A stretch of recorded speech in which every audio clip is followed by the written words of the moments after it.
Bueno, vamos empezando. Mi nombre es Andrea Angeramo, yo soy la jefa técnica del Servicio de Imágenes de Multidiagnóstico.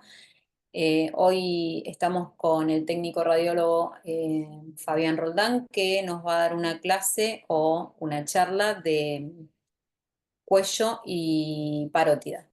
Es un estudio que hacemos en las dos sedes, en la sede de San Justo de Entre Ríos 2772 y en la sede de Mosconi 1831.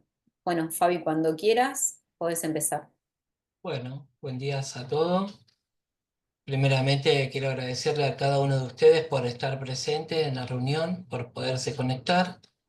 En esta mañana vamos a hablar de cuello, bueno, la anatomía, posiciones, la programación de los estudios, tanto en resonancia como en tomografía. Bueno, mi nombre es Fabián Eduardo Roldán, soy técnico radiólogo. Actualmente estoy trabajando en multidiagnóstico, turno noche. Hace más de 10 años que estoy en la empresa. Bueno, las tareas que realizo son técnicos en tomografía, posición, programación de los pacientes, tanto en tomografía como en resonancia magnética. Y bueno, también trabajo en la fibrosis paredes hace más de 15 años, en turno tarde. Bueno, vamos a comenzar hablando un poco del cuello, la anatomía. Los invito a participar y escuchar de la charla. Vamos a hablar bueno, del, del cuello, que es la región comprendida entre la cabeza y el tórax.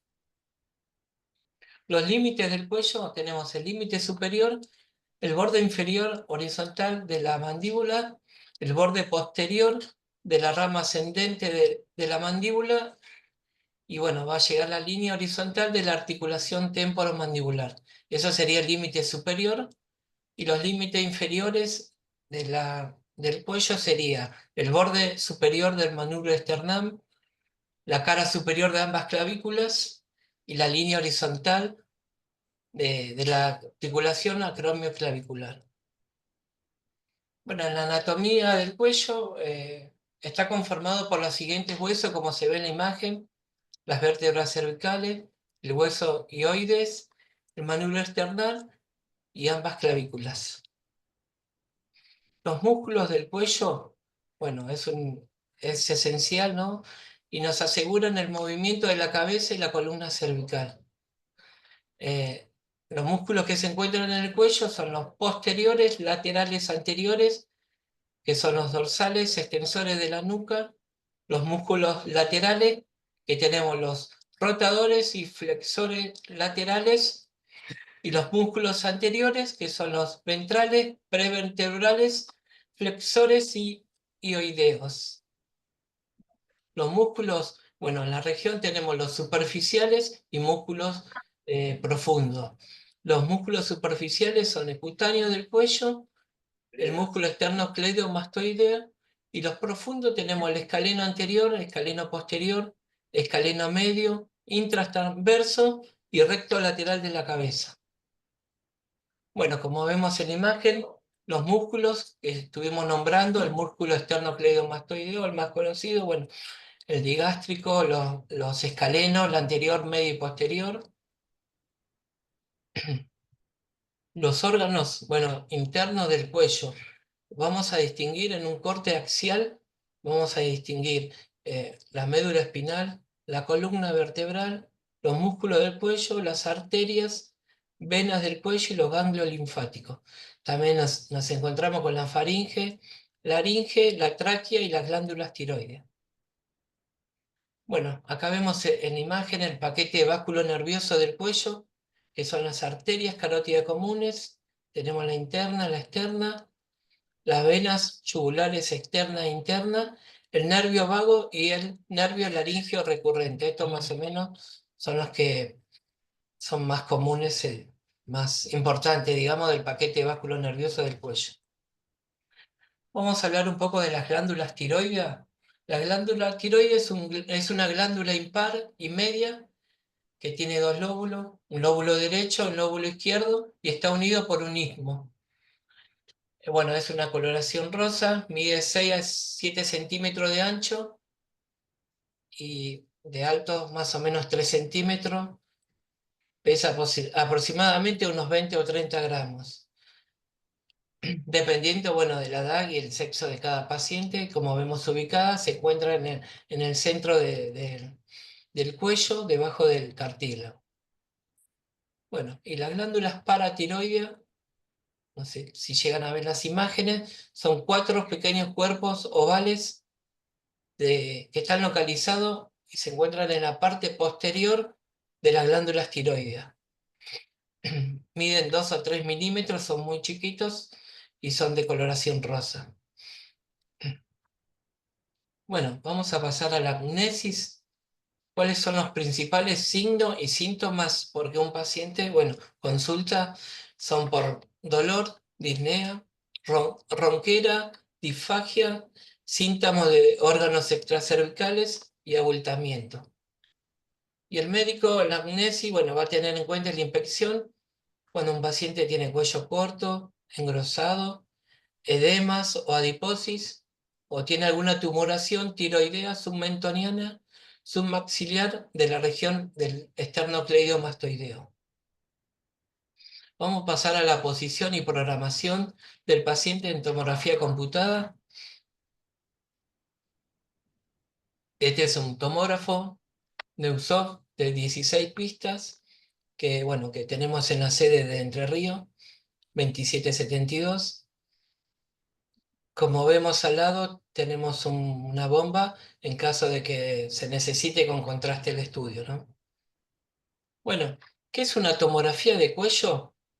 Una tomografía de cuello es una técnica de imagen que se utiliza para utilizar diferentes estructuras anatómicas situadas, bueno, en la cara y en el cuello y en la zona a estudiar, ¿no? Son imágenes radiológicas de alta densidad y ayuda al médico a un mejor diagnóstico y seguimiento de diferentes patologías. ¿En qué consiste? Bueno, ¿en qué consiste la tomografía? Es una técnica totalmente indolora. La evaluación se va a realizar, bueno, a través de un tomógrafo. Este aparato nos va a permitir, va a rodear el cuello y nos va a ofrecer imágenes, ofreciendo, bueno, al especialista una mejor visualización de los tejidos blandos, órganos del cuello, incluyendo los músculos. Estas imágenes, bueno, van a quedar registradas a través de una computadora y el paciente durante el estudio debe permanecer inmóvil, y le vamos a indicar que no mueva los brazos y que se quede quieto. En caso que sea con contraste, bueno, pues le vamos a decir al paciente las indicaciones que son previas al estudio, ¿no? Facilitando al médico, bueno, que se pueda ver con mayor claridad las diferentes estructuras del cuello. Bueno, ¿por qué se realiza el cuello? La tomografía de cuello facilita al especialista detectar, bueno, diferentes patologías en las zonas próximas en la garganta y el cuello. En una tomografía vamos a localizar síntomas de infecciones como un absceso, quistes, una malformación o tumores. Algunas patologías que se pueden valorar son bultos en el cuello, bueno, una alteración en la voz, las glándulas salivales, una tumoración o un proceso inflamatorio. La preparación para la tomografía de cuello no necesita ningún tipo de preparación, solamente, bueno, el contraste tiene el paciente, en caso de que sea con contraste, deberá estar en ayuna. Si es diabético el paciente, se le va a suspender la metformina en caso que tome y tiene que estar 4 horas en ayuno, ¿sí? Y el paciente que no es diabético, 8 horas de ayuno. Bueno, se va a recomendar al paciente cuando se haga el estudio que no use ningún elemento metal en el cuello para evitar las obstrucciones de las imágenes, como cadenitas, aritos, si tiene prótesis dental. Bueno, se le va a indicar que se saque el estudio, se le va a indicar que se saque, ¿no? Antes de realizar el estudio. Y en caso de que esté embarazada, es importante notificarlo, ya que los rayos X son perjudiciales para el feto, ¿no? ¿Qué siente el paciente durante el examen? No va a sentir ningún tipo de dolor, lo único que va a percibir es un pequeño aumento de calor en el cuerpo, bueno, por la sensación y en el momento del estudio, ¿no? Vamos a ir a la programación del tomógrafo de cuello. Bueno, acá tenemos cuello con contraste y sin contraste. La posición del paciente va a ser posición boca abajo, boca arriba, con los brazos para abajo, y vamos a hacer un scan y vamos a tomar, como vemos en imagen, se va a hacer del scan de los senos frontales hasta el callado aórtico. Vamos a hacer un barrido y bueno, vamos a hacer con filtro de partes blandas para ver el cuello. Y en la parte con contraste va a ser similar a la parte sin contraste, ¿no? Y bueno, y ahí se va a agregar también la parte de partes blandas. En el momento del estudio es importante decir al paciente que respire suave, indiferente, que el paciente no trague y no haga apnea. Bueno, como vemos también, según la indicación, hay pacientes que se pide para ver la fonación y maniobra de Valsalva, según corresponda, ¿no? Según las indicaciones o según la orden que pida el médico. Y bueno, esta posición, bueno, se llama fonación con la letra E. Este estudio se va a hacer un barrido común sin contraste, y en el segundo barrido le vamos a decir al paciente que diga la letra E y lo mantenga por 5 o 6 segundos, y bueno, ahí vamos a hacer el barrido. Esto generalmente lo piden cuando el paciente tiene disfonía, alteración de la voz, parálisis de las cuerdas vocales y bueno, cáncer de faringe y laringe. Y el otro estudio que se suele pedir también son la valsalva modificada. En este estudio también vamos a hacer un barrido simple y un segundo barrido, que al paciente le vamos a indicar en el segundo barrido que tosa y haga fuerza y que mantenga la fuerza por 4 o 5 segundos. Y bueno, ahí en estos estudios el médico lo pide por las diferentes patologías, como vemos, adenomegalia, disfagia, cáncer de orofaringe y cáncer de cabo. Estos estudios, bueno, se realizan en nuestras sedes de multidiagnóstico. Vamos a pasar al angio de cuello también.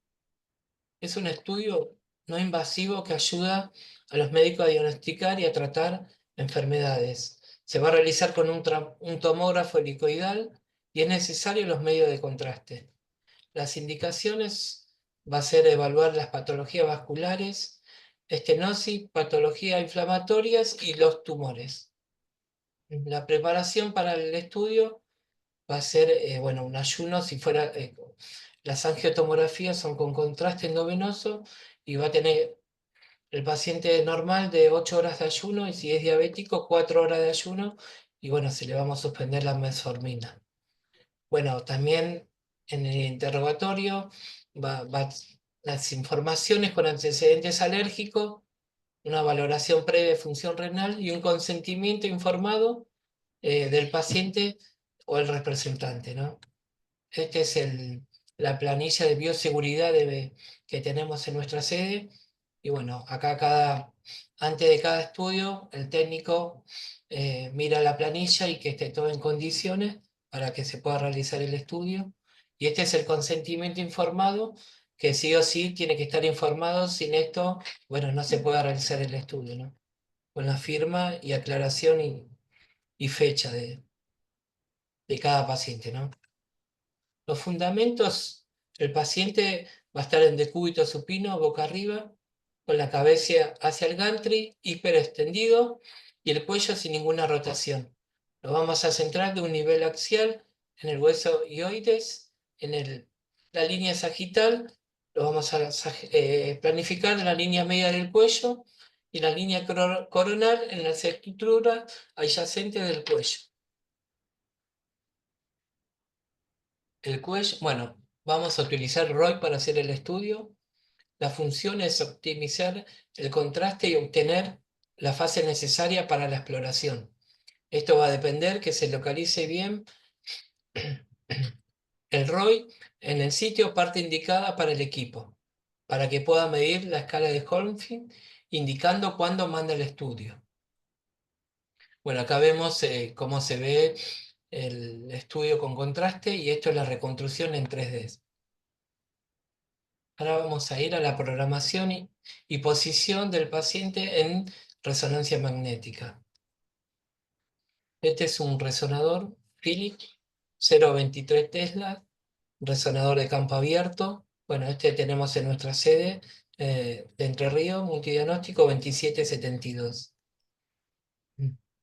Bueno, la preparación para la resonancia magnética, el paciente antes de someterse al estudio no necesita ningún tipo de preparación, va a seguir tomando, comiendo con normalidades, dependiendo, bueno, la zona que se quiera estudiar. Y si fuera con contraste, bueno, es lo mismo que en tomografías, bueno, 4 horas de ayuno el paciente diabético, paciente normal, 8 horas de ayuno, ¿sí? Generalmente, bueno, al paciente le vamos a pedir que se desprenda de todos elementos metálicos que interfiera en la imagen del resonador. Bueno, como vemos, objetos de metales, relojes, horquillas, audífonos, prótesis dentales. Bueno, todo objeto metal antes de entrar al resonador se deberá sacar, ¿sí? ¿Qué siente el paciente durante el examen? Bueno, el estudio va a durar 20 a 30 minutos aproximadamente. No va a causar ningún tipo de dolor. Bueno, si el paciente sufre claustrofobia, se le puede dar un medicamento para que se le pueda quitar la ansiedad, ¿no? En caso de que el paciente, le vamos a pedir al paciente que permanezca quieto y que no mueva los brazos durante el estudio, ¿no? Los riesgos de la resonancia no tienen ningún tipo no usa ninguna radiación y el tipo de contraste que se utiliza es gadolinio, que es muy efectivo, muy seguro y rara vez provoca algún tipo de reacción alérgica. Bueno, es importante notificar en el interrogatorio que el paciente no tenga marcapasos por el fuente campo que tienen los resonadores magnéticos, ¿no? Bueno, como vemos acá, esta es la programación para un estudio de cuello, campo abierto. Se va a hacer un scan, un axial T2, axial T1, axial T2 STIR, sagital T2, y si fuera con contraste, vamos a hacer un coronal T1 y un axial T1. Y sí, angioresonancia, bueno, estos son los protocolos.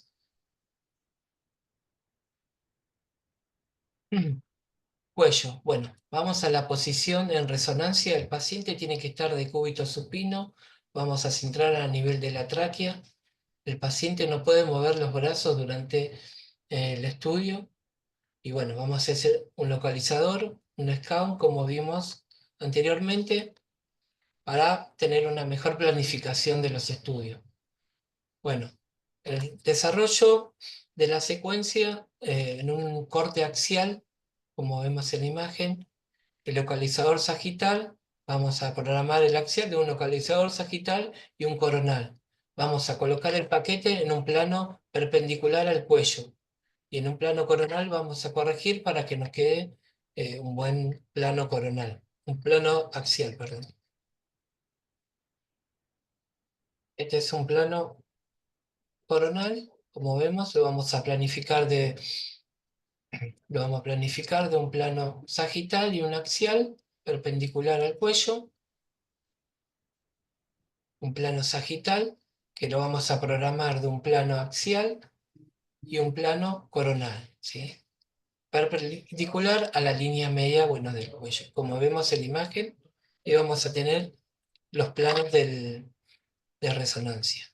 Bueno, acá vemos el resonador, cómo va a ir el paciente y la bobina que se utiliza en el momento del estudio. Bueno, estos protocolos son para un equipo cerrado de 1,5. Son diferentes, como vemos, tienen sagital T1, sagital T2, un coronal T2 STIR, un axial T2, axial T2 STIR, una difusión, un axial T2 FACSAT, axial T1 FACSAT. Y con contraste vamos a agregar axial T1 FACSAT. Bueno, esto sería el cerrado, ¿no? Esta es la planificación, sería similar a la del abierto, resonador abierto. Este es vemos un plano coronal. Esta es la bobina que se utiliza en un resonador de campo cerrado. Y bueno, en resonador cerrado tenemos el cuello, las glándulas tiroide y paratiroide, que son las secuencias similares a la de cuello, pero bueno, vemos que el espesor de corte es mucho más chico, ¿no? Y la programación es similar también. Ahí vemos la planificación de los cortes. Bueno, acá vamos a obtener un plano axial, como vemos el paquete. Bueno, en resonancia también se ve la angioresonancia de vasos del cuello, la preparación, si está tomando alguna medicación no la suspenda, en caso de que sea diabético, bueno, se va a suspender. Si el estudio es con gadolinio, bueno, le vamos a indicar el ayuno al paciente, debe concurrir con estudios previos. Las condiciones y contraindicaciones. Bueno, las contraindicaciones que no se puede realizar es cuando el paciente tiene marcapaso, tiene un stent coronario, válvulas cardíacas, un clip por aneurisma o, bueno, otros. Y tiene prótesis, ortodencia o embarazo. En estos casos, bueno, se notificará y el técnico va a decidir si se puede realizar o no el estudio. Bueno, por favor, bueno, antes de solicitar el turno, tiene que consultar por diferentes patologías que tenga el paciente, ¿no? En un resonador se pueden realizar los pacientes que posean bypass, reemplazo de cadera, prótesis de cadera de más de 3 meses. Si tiene tornillo, bueno, de más de 3 meses se puede realizar. Si tiene placa o plaquetas también de tornillo, después de 3 meses se puede realizar el estudio, ¿sí? Si tiene stent, es importante también en la interrogación, bueno, notificarlo que tiene que tener 3 meses después y ahí podemos realizar el estudio. ¿Para qué sirve la angioresonancia? Bueno, se utiliza para diagnosticar y tratar enfermedades de vasos sanguíneos del cuello, como un aneurisma arteriales, bloqueos o un estrechamiento de las arterias. El consentimiento, bueno, en la realización de este estudio requiere la firma de consentimiento informado. Bueno, con el fin de optimizar la resección, va a completar las planillas, una o dos planillas según corresponda, ¿no?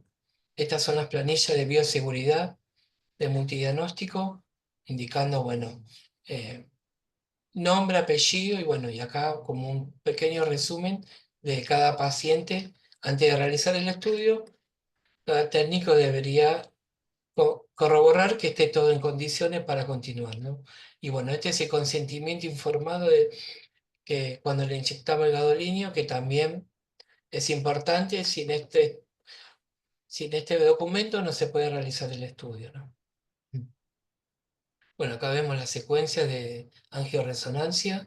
Como vemos, vamos a hacer este es un resonador abierto de 0,23 Tesla, ¿no? La angioresonancia, la planificación, vamos a hacer un scan axial T2, bueno, la axial T1 y el protocolo para hacer la angio de vaso de cuello, la fase arterial.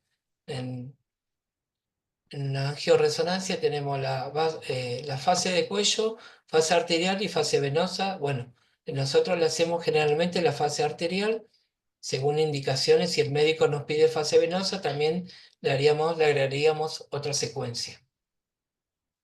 Bueno, acá vemos como vemos la planificación de un plano coronal y un sagital.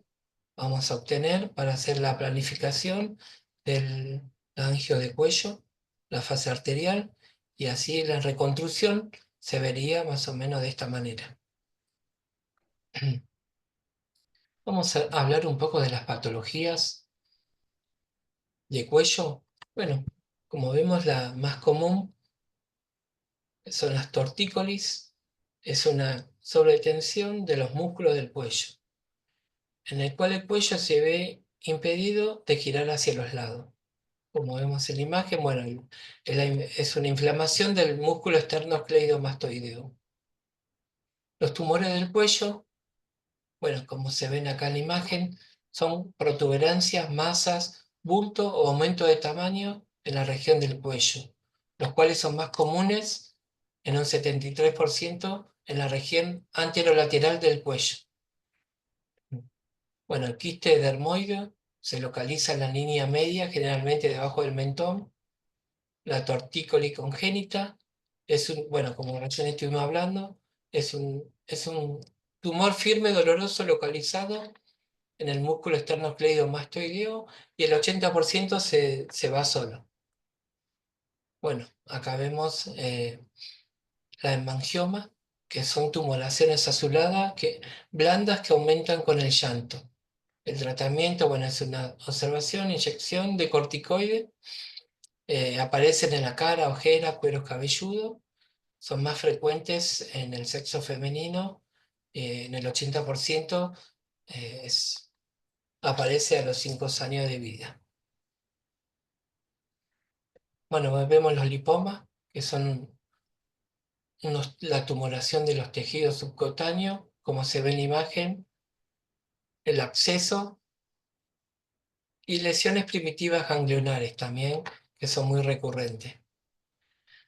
Bueno, el tumor de la tiroides aparece en el músculo esternocleidomastoideo por encima supraesternal. Y bueno, y debajo del cartílago, como se ve en la imagen, eh, que va a ver, el paciente va a notar que tiene procesos inflamatorios.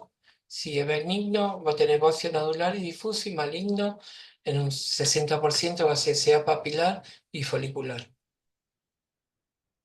Bueno, vamos a hablar del hipertiroidismo. El hipertiroidismo es un aumento excesivo de las glándulas tiroideas. Es un aumento eh, alto bueno, se va a medir en un laboratorio en TSH. Los síntomas del hipertiroidismo, como vemos, son las pérdidas de peso, hiperactividad, si tiene ansiedad, ojos saltones o cabello frágil. También tiene temblores, bocio, taquicardia, sudor y calores, irritabilidad. Estos van a ser los síntomas del hipertiroidismo. Bueno, si alguien tiene uno de estos síntomas, no duden en consultar con su médico, ¿no? Y el hipotiroidismo eh, es un síndrome producido por deficiencia de las hormonas tiroideas.